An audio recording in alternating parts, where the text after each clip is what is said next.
And good morning, everybody. This is Sherman Ray, and this is Black Success Magazine, the podcast. And welcome, everybody, to Black Success Magazine, the podcast. I'm your host, Sherman Ray, the host of one of the most prestigious shows on the internet right now, where we talk about the people, the places, the things, the trends from a Black success perspective. And today, we're very excited to have Robby Thomas with us today. So we're going to get to Robby in just a second, but just give you a little update on what's going on with the Black Success Magazine. If you would like to be a part of the show, folks, tomorrow we are having Open Line Friday. So our Open Mic Friday, it's a time when you get to talk about stuff that, that really interests you.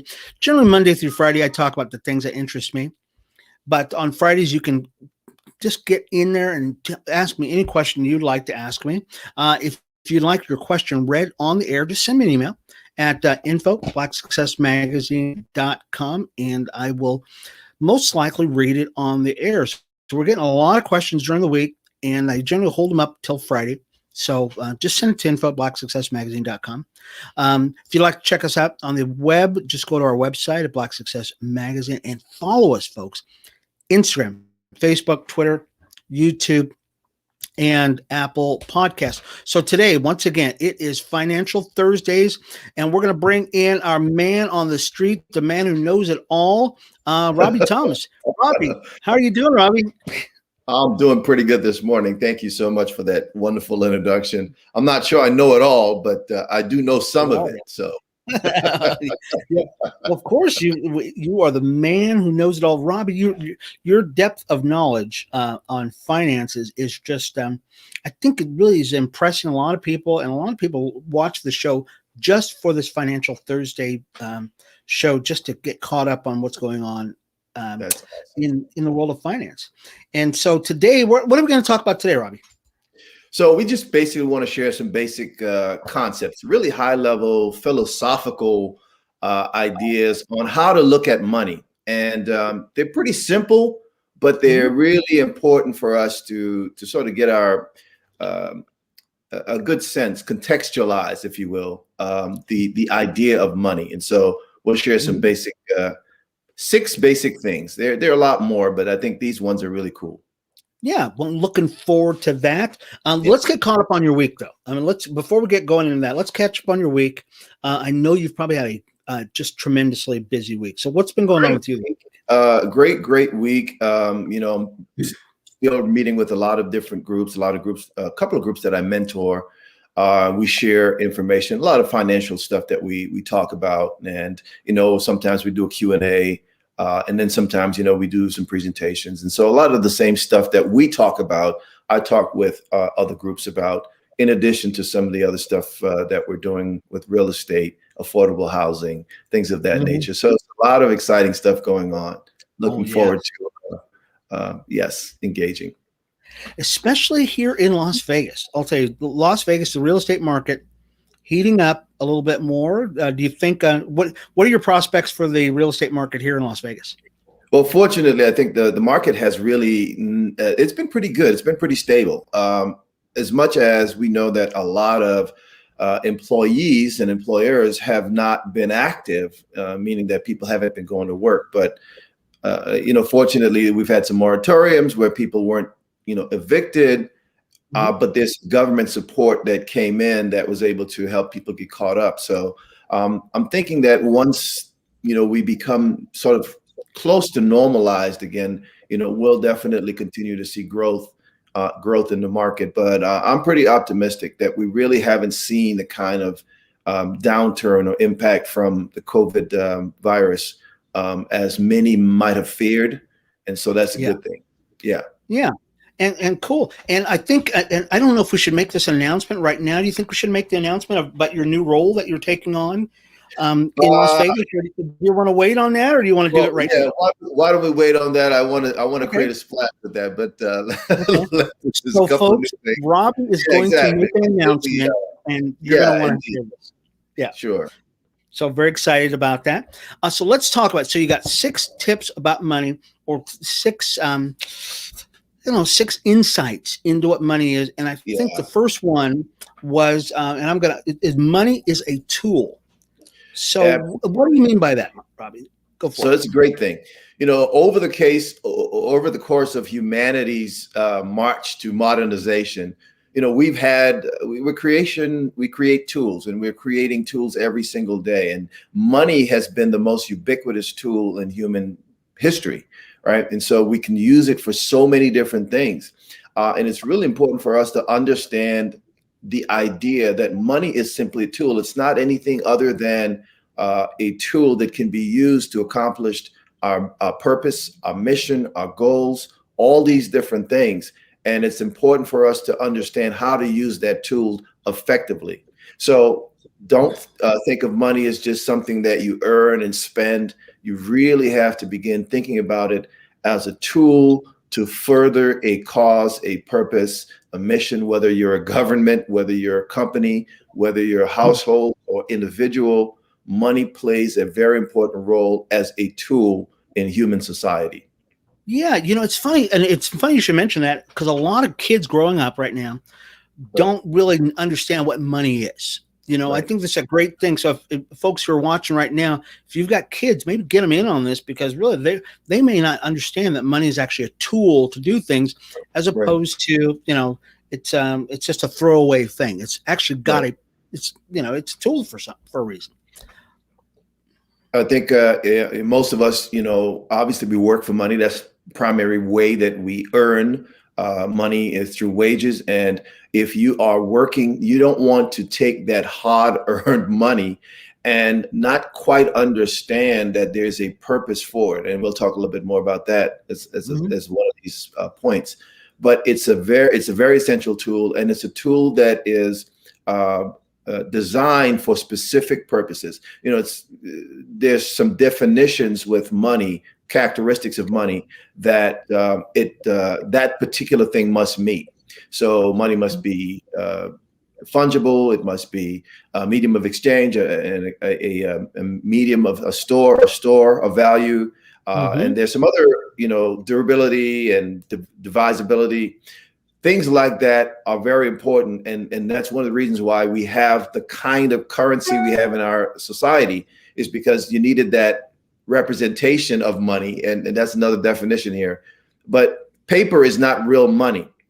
It represents real money, and even though the United States is not on the gold standard, the reason that we have a note that says, in God we trust, and all of that, is because legally the state decided to empower itself to create this currency.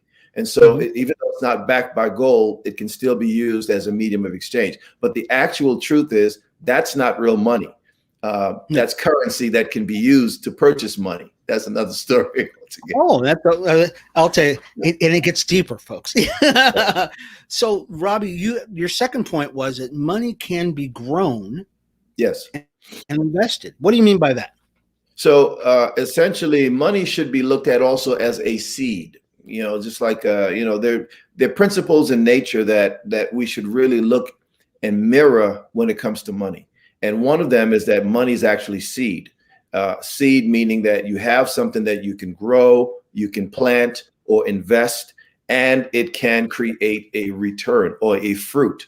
And so it's really important for us to look at it as not just a tool to spend, but it must be grown, or it has to be invested in a way. So even though you are purchasing goods and services, also think about ways to increase that money. So give it a chance to grow and to begin to regenerate, if you will, and to create additional monies with that specific. Let it work for you. Yeah, or let it work in your community too, because that's one of the things we don't look at within the Black community as much as other communities do. Right. Is you're investing and you're growing your money really kind of in an esoteric way can be expanded to your community, and saying, look, even though I get money coming in and I spend it, it doesn't necessarily have to go out of my community, so that it doesn't grow my community. Well, it's a very important point, and one of the things that I think African American communities in particular have a problem with. A lot of folks talk about the money not staying in the community and the dollar doesn't turn over. We haven't had a historical, well, prior to, we historically we've never really had a great opportunity to create our own ecosystems, with maybe Tulsa, Oklahoma, Black Wall Street being an example. And there were pockets of Black Wall Streets across the country. Marcus Garvey's movement was also instrumental in trying to create some Black ecosystems. But that's definitely one of the things that we need to focus on as a community, is try to really develop those institutions that can help us create an ecosystem where Black dollars circulate. Yeah, it's funny. And I know this isn't really on topic as much. It's kind of off topic a little bit. What would happen, do you think, if the buying habits or the spending habits of Blacks just changed 1 or 2%? Dare I say 3 or 4%? What do you think that would do, especially if we've focused our money into buying and keeping that money in the Black community for, let's say, a day? Because right now it's really it's hours. But if we just kept that money in our own community for a day, 2 days, 3 days, what would that do to the Black community, and especially the Black business community? Well, I think it keeps a vibrant ecosystem, going. In other words, if you are able to concentrate wealth or monies into a community, you're not only building wealth, but you're also creating jobs. You're creating additional capital. You're elevating communities that might have been poor to being a little bit more productive and prosperous. And so it's really important for that. But one of the things that you really need to do that are the components that make that successful. In other words, financial institutions that can either recycle those dollars. If you're trying to harness the money, it needs to go through financial institutions. And so that's important. If we don't have them, then even though you shop with a Black-owned business, that Black-owned business is not doing business with a Black-owned bank, then you are not necessarily getting the full bang for the buck, so to speak. And so that's really important for us to think about when we are thinking about creating systems. Yeah, and that's I guess that's another topic for another time. But let's move on. So your third point was money must be managed.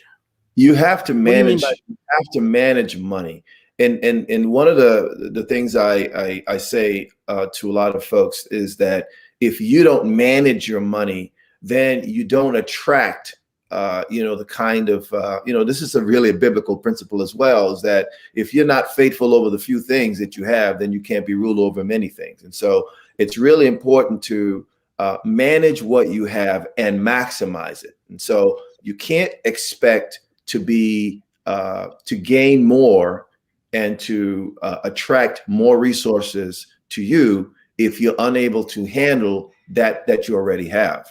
And so you really have to learn and make an effort to try to manage your existing budget, your existing household budget, your existing business budget. And that includes everything from, your personal finances to your credit to, things that you own, your retirement, all of those components that really make up your household or your sphere of influence when it comes to your personal finances. You have to manage it.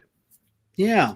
And I'll tell you, and my wife and I struggled with this for many years, because every time we would get something, it would go to hell in a handbasket. and we used to moan about that. We're going, oh Lord, why can't we keep it? Why is everything always breaking down? And we learned this in church, that God wants to know that you can take care of that little bit that you have, because he's not going to continue just to give you a lot more, because you're just going to basically just, squander it or not be able to take care of it. Right. So do you feel that a lot of people are not getting more because really they're not responsible enough with even what they've got already? Well, it's kind of like giving a baby a Ferrari, right? And he might be, able to have it parked outside, but you're not going to buy a Ferrari. You'll buy a toy for that baby. You're not going to give him something that costs $250,000 because he's going to break it, obviously. And so the important thing is money can actually hurt you if you don't understand how to manage it. So it doesn't matter that you have 10,000, 100,000, or $1 million if you have no idea what to do with it. And so that's the important thing is it is a principle that has to be utilized in order to be effective at doing the kinds of things that you need to do with money. Yeah, and you have so many people that are just saying, just give me more money and I'll be fine. No, not necessarily. Yeah. Have you ever met people that they're always borrowing money? They always want to borrow money from you, and so and you've known them for 20 or 30 years, and they still are in that state of borrowing money because for some reason they're not able to manage everything. Now, you're not born with that skill, but you do have to learn over time and dedicate yourself to learn a little bit more about how that's done. Yeah, and that's so important too, because once again, we as a people, and this is not a knock on African Americans per se.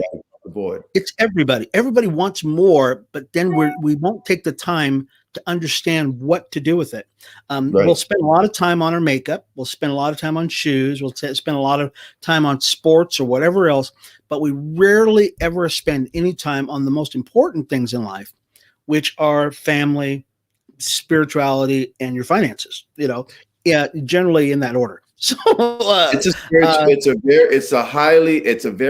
a deep spiritual principle that you really have to make sure that you manage what you have. If you're unable to do that, then you really should be spending time trying to get better at it. This is not something that, again, you wake up one day and you go, I'm great with it.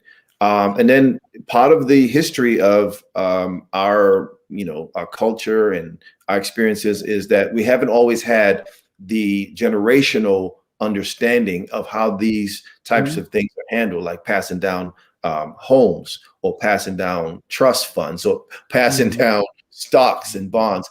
It does happen. It does occur. I've been in that industry where I've seen wealthy individuals in our community, pass that stuff down, but not everyone across the board understands how to deal with that. But beyond all of the high end types of financial products and services, you really need to get your household in order. And before you can manage your household, before you can manage anyone else's household, you got to manage your own. Yeah. And I know we're dwelling on this point, but I think this is probably one of the most important points that we could probably hit on is the ability to manage what you have. Because we just have, in my family, we tend to be people who keep things a lot. We don't throw away a lot of stuff. And the reason why is because I believe that at some point I'm going to pass, like my mom did. My mom passed down pictures. We have pictures from the 1800s, and you want to be able to do that stuff. What are your thoughts on the ability, or should there be more of an emphasis, I guess, on managing things, on keeping things, protecting things, taking care of what you've got, as opposed to going out, listening to hip hop music, I guess. I have nothing against hip hop music. But, I'll say this, that we're going to touch on that on one of the other points. Okay. So I'll tell you, there are 2 points that are really important that ties into what you're saying. So I'll answer that question this way. So the next point is that money follows purpose. Money follows purpose. Cool. And what do you mean money follows purpose? So every dollar that you earn should have a purpose. Okay.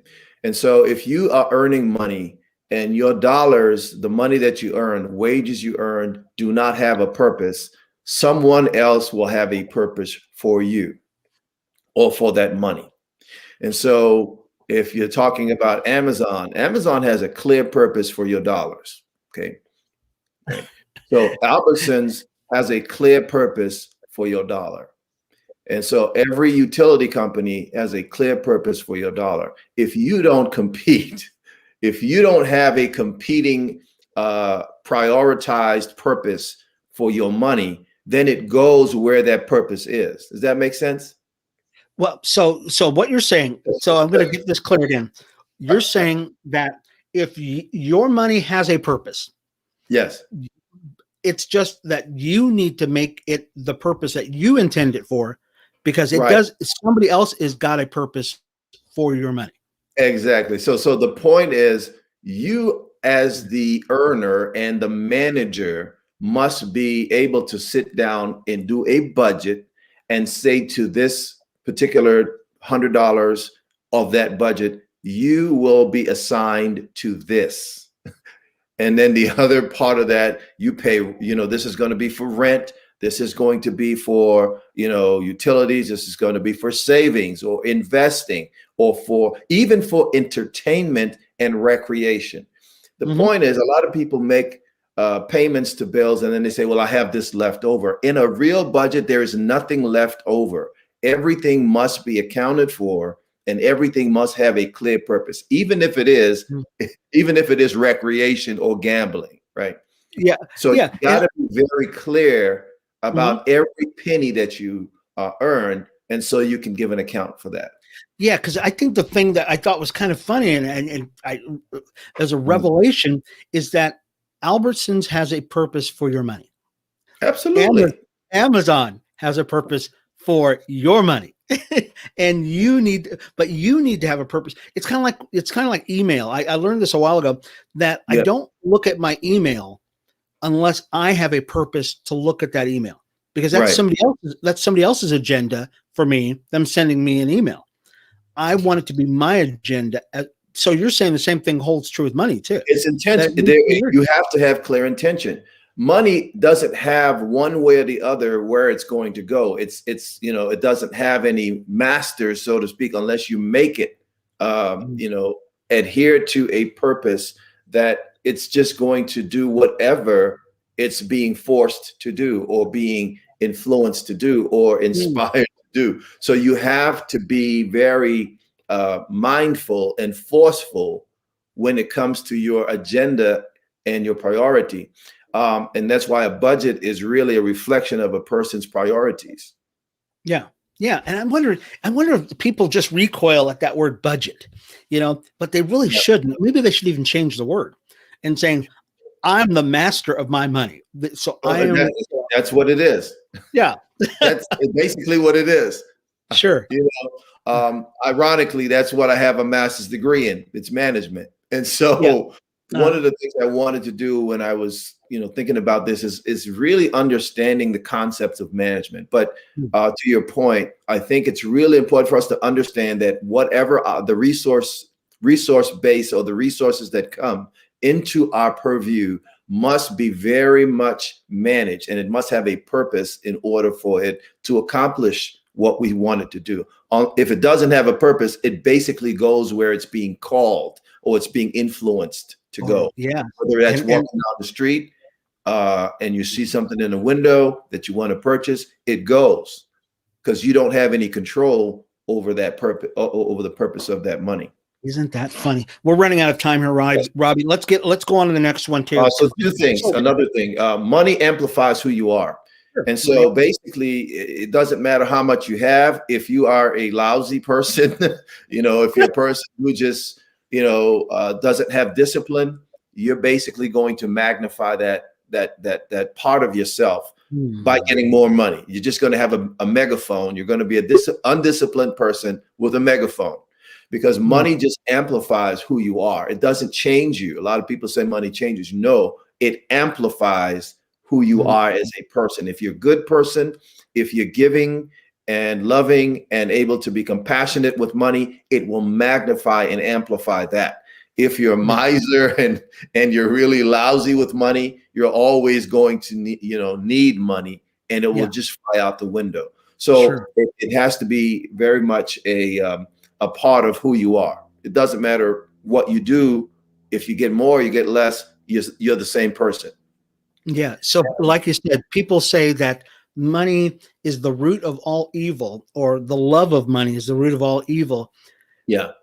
Maybe they should even add on to that, saying that because it shows you who you are at Yeah. your corporate, at that in your corporate. See, you're getting something here. Well, yeah, sure. Yeah, if it's the root of all evil, it means that you, as an individual, Yeah. are really not clear about who you are, and so Mm. it amplifies who you are at your core. There's a lot of people who have money that will basically be so benevolent and so Yes. generous with it, right? Mhm. And that just shows that they have a unique capacity and priority. Once you've Yeah. gotten to a certain level in terms of wealth, you don't need another house, right? You don't need another car.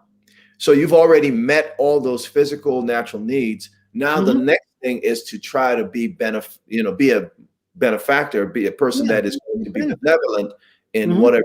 And so we're very giving people, Mhm. compassionate. Americans are very giving and compassionate individuals. Not all of us, but Not all of us. by and Yeah. large. Yeah.